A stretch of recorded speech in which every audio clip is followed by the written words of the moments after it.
नमस्कार, मैं सपना आज आप लोगों के पास एक नए टॉपिक के साथ आई हूँ। ये टॉपिक बहुत नया नहीं है, इसके बारे में सभी लोग जानते हैं। आजकल तो गांव-गांव में भी लोग अवेयर हो गए हैं। हमारा आज का नया टॉपिक है FIR। आज मैं आप लोगों को बताऊंगी FIR के बारे में, जो एक कॉमन सी बात है, सभी जानते हैं इसके बारे में, क्योंकि आजकल छोटी छोटी बातों पे FIR दर्ज करवाने लोग चले जाते हैं। और आजकल तो ऑनलाइन का सिस्टम है, थोड़ा जल्दी ही हो जाता है। FIR का मतलब ये फर्स्ट इन्फॉर्मेशन रिपोर्ट, यानी कि आपके साथ कोई भी घटना हुआ तो आप जाकर पुलिस को इन्फॉर्म कर दें।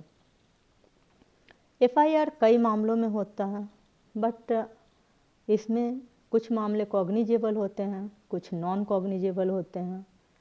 FIR एडमिट करवाने के लिए पुलिस स्टेशन में कोई फिक्स्ड चार्ज नहीं है, फ्री में होता है और कोई टाइम भी फिक्स्ड नहीं है। पुलिस स्टेशन 24 घंटे खुला होता है, तो इसलिए जब भी कोई आपराधिक घटना आपके साथ होती है उसी टाइम आप पुलिस स्टेशन जाएं और FIR दर्ज करवा लें। FIR वहीं दर्ज करवाएं जो जहां पे घटना हुआ है और उसके ज्यूरिसडिक्शन में जो पुलिस स्टेशन आ रहा हो, यानी उसके क्षेत्राधिकार में जो पुलिस स्टेशन आ रहा हो, आप वहाँ जा कर के जब FIR दर्ज करवाएंगे तो जल्दी से जल्दी उस पर इन्वेस्टिगेशन और जो भी प्रोसेस होगा वो स्टार्ट हो जाएगा।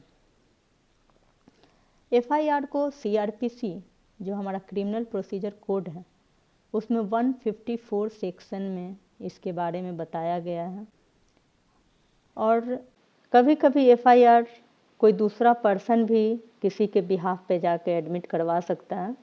ज़रूरी नहीं है कि जो FIR जिसके साथ प्रॉब्लम हुआ है वही जाकर FIR दर्ज करवाए। कोई भी जाकर के FIR पुलिस स्टेशन में एडमिट करवा सकता है। जो CRPC का जो सेक्शन है 154, जिसके अंडर कॉग्निजेबल ऑफेंस के लिए FIR दर्ज होता है। तो जो कॉग्निजेबल ऑफेंस का मतलब क्या है? कॉग्निजेबल ऑफेंस का मतलब है कि police without the order of magistrate और विदाउट एनी अरेस्ट वारंट जिसके अगेंस्ट FIR दर्ज है उसको जाके अरेस्ट भी कर सकती है और उसके अगेंस्ट इन्वेस्टिगेशन स्टार्ट भी कर सकती है। उस समय उसे मजिस्ट्रेट के ऑर्डर की ज़रूरत नहीं होती है। जो हमारे CRPC का सेक्शन 155 है उसमें जो NCR दर्ज होता है, यानी नॉन कॉग्निजेबल रिपोर्ट, जो पुलिस के द्वारा ही दर्ज होता है, जो नॉन कॉग्निजेबल ऑफेंस हुआ उसको सेक्शन 155 में रखा जाता है। नॉन कॉग्निजेबल ऑफेंस का मतलब है जो छोटे मोटे हाथापाई, जैसे कि गाली गलौज हो गया, छोटे मोटे झगड़े हो गए, छोटे मोटे हाथापाई हो गए, तो उसको पुलिस नॉन कॉग्निजेबल रिपोर्ट में दर्ज करती है। नॉन कॉग्निजेबल ऑफेंस उसे कहा जाता है और उसमें पुलिस को मजिस्ट्रेट से ऑर्डर लेने की ज़रूरत होती है अगर इन्वेस्टिगेशन स्टार्ट करना होगा या अरेस्ट करना होगा, तो अरेस्ट वारंट लेने के लिए मजिस्ट्रेट के ऑर्डर की नीड होगी।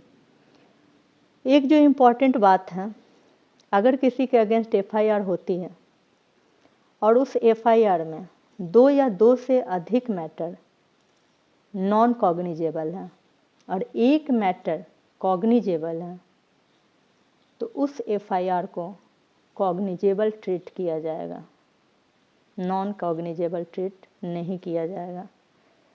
अगर आपके साथ कोई आपराधिक घटना होती है और जिस जगह पे घटना हुआ और वो जगह 2 पुलिस स्टेशन के जुरिसडिक्शन में आती है, यानी कि उस जगह के क्षेत्राधिकार में 2 पुलिस स्टेशन आ रहा है, तो आप कंफ्यूज ना करें कि हम कहाँ जाएं। जो आपको नज़दीक लगे किसी एक पुलिस स्टेशन पे जाकर आप FIR दर्ज करवा सकते हैं। एक होता है जीरो FIR, जिसके बारे में बहुत कम लोग जानते हैं, लेकिन ये बहुत इम्पोर्टेंट है। ये जो जीरो FIR है, आपको देश के किसी भी कोने में जाकर आप FIR दर्ज करवा सकते हैं, क्योंकि अगर आप कहीं घूमने गए, किसी पर्पस से गए और वहाँ पर आपके साथ कोई आपराधिक घटना हो जाती है, और तो जो वहाँ का पुलिस स्टेशन है या उससे कुछ दूर है, या तो आप जल्दी से जाकर, जितना जल्दी हो सके, आप जो भी नज़दीक का पुलिस स्टेशन होगा वहाँ जाकर आप एफआईआर दर्ज करवाएं। वो पुलिस, जब किसी के साथ भी कोई घटना होगी तो पहले वो पुलिस के पास जाएगा, और जितना जल्दी से जल्दी जाकर पुलिस को बताएं, क्योंकि कभी कभी घटना नॉन कॉग्निजेबल भी होता है और कॉग्निजेबल भी होता है। तो जो कॉग्निजेबल जो होता है, तो उसमें अगर आप जितना जल्दी पुलिस को इन्फॉर्म करेंगे उतना जल्दी पुलिस उस घटने पे काम करेगी। तो 0 एफआईआर का मतलब यही होता है कि आप कहीं भी जा कर के आप एफआईआर दर्ज करवा दें, और फिर जिस क्षेत्राधिकार में वो घटना हुआ है वहाँ की पुलिस स्टेशन उस पुलिस स्टेशन को ट्रांसफ़र कर देगी उस केस को, और फिर इन्वेस्टिगेशन स्टार्ट हो जाएगा। और कॉग्निजेबल मैटर है तो जितना जल्दी से जल्दी जा कर के आप पुलिस स्टेशन में, जो भी पुलिस स्टेशन आपको मिले वहाँ पे अपने केस को, अपने मैटर को एडमिट करवाएं। क्योंकि कभी कभी रेप की भी घटना हो जाती है, सेक्सुअल असॉल्ट, सेक्सुअल हैरेसमेंट। तो उसमें होता क्या है ना कि वो एक्यूज्ड जो होता है वो कोशिश करता है कि जितना हम प्रूफ को मिटा सके तो उसे मौका मिल जाएगा। तो प्रूफ नष्ट ना हो, इसके लिए आप जितना जल्दी से जल्दी जा कर के और पुलिस स्टेशन में एफआईआर दर्ज करवा दें। हो सकता है आज का ये इन्फॉर्मेशन आपको कहीं काम आ जाए।